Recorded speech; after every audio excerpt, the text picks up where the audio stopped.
Hi friends, നമുക്കിന്നൊരു മീൻ കറിയുടെ recipe നോക്കിയാലോ.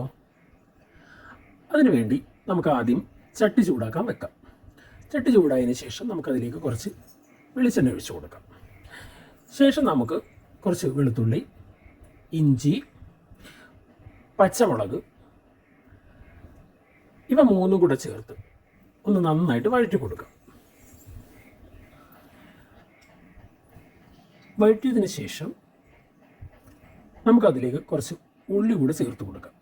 ഉള്ളി നന്നായിട്ട് വാടുന്നതിന് വേണ്ടി നമുക്ക് ആവശ്യത്തിന് ഉപ്പ് കൂടി ചേർത്ത് കൊടുക്കാം. ഈ ഉള്ളി നന്നായിട്ട് വഴണ്ടി കഴിയുമ്പം നമുക്ക് അതിലേക്ക് ആവശ്യമായ പൊടികൾ ചേർത്ത് കൊടുക്കാം. 1/2 ടീസ്പൂൺ മഞ്ഞൾപ്പൊടി, 1 സ്പൂൺ സാധാരണ മുളക് പൊടി, 2 സ്പൂൺ കാശ്മീരി മുളക് പൊടി, 1 സ്പൂൺ മല്ലിപ്പൊടി എന്നിവ ചേർത്തിട്ട് നന്നായിട്ട് ആ പച്ചമണം മാറുന്നത് വരെ ഒന്ന് നന്നായിട്ട് മിക്സ് ചെയ്ത് കൊടുക്കാം.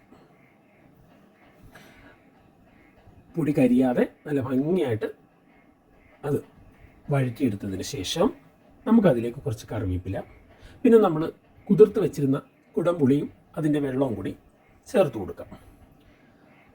ആവശ്യത്തിന് തിളപ്പിച്ചാറിയ വെള്ളം കൂടി നമുക്ക് അതിലേക്ക് ചേർത്ത് കൊടുക്കാം. ശേഷം നന്നായിട്ട് മിക്സ് ചെയ്തിട്ട് നമുക്ക് മൂടി വെച്ച് നന്നായിട്ട് തിളപ്പിക്കാം.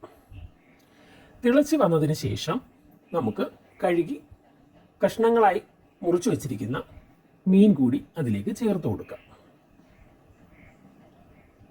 വീണ്ടും ചെറിയ രീതിയിലൊന്ന് ഇളക്കി യോജിപ്പിച്ചതിന് ശേഷം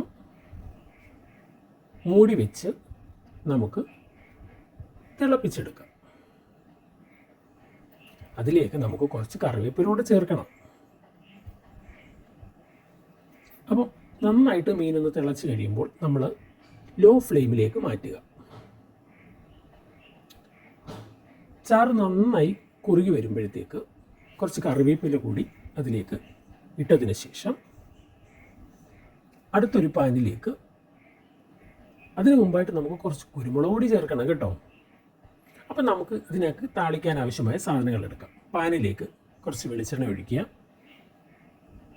അതിലേക്ക് കുറച്ച് കടുക് പൊട്ടിക്കുക, ശേഷം ഉള്ളി, വറ്റൽമുളക്, കറിവേപ്പില എന്നിവ നന്നായിട്ട് മൂപ്പിച്ചെടുക്കുക. ഇത് നമ്മുടെ മീൻ കറിയിലേക്ക് ഒഴിച്ചു കൊടുക്കുക.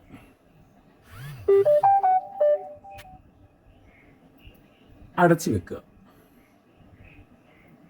ഇപ്പം നമ്മുടെ കറി നന്നായിട്ട് റെഡി ആയിട്ടുണ്ട്. അപ്പോൾ എല്ലാവരും ചാനൽ സബ്സ്ക്രൈബ് ചെയ്യണേ.